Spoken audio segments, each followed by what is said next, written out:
આ છે અમેરિકાનો super store. અહીંયા બધી ઇન્ડિયાની વસ્તુઓ મળે છે અને એમાં મેં અહીંયા અમૂલ ઘીનો ડબ્બો જોયો, તો તમે આ ડબ્બામાં જોઈ શકશો શુદ્ધ અમૂલ ઘી લખેલું છે. પણ અહીંયા અમેરિકાના કાયદા પ્રમાણે આપણે જે ડબ્બો શુદ્ધ ઘીમાં વપરાય છે ત્યાં અહીંયા ખાસ એમણે લખવું પડ્યું છે. આ ડબ્બામાં જોઈ લો તમે, વેજીટેબલ કુકિંગ ઓઇલ.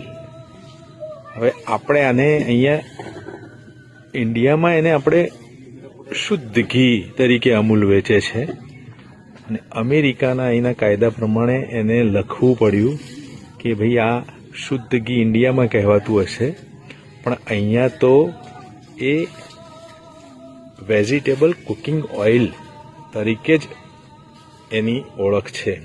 એટલે આપણે જુઓ કે ત્યાં આપણે શુદ્ધ ઘી તરીકે ખાઈએ છીએ, પણ એમાં કેટલો બધો વેજીટેબલ ઓઇલનો ભાગ હશે, ત્યારે અહીંયા આ રીતે સ્ટીકર મારવું પડ્યું છે સ્ટોર પર.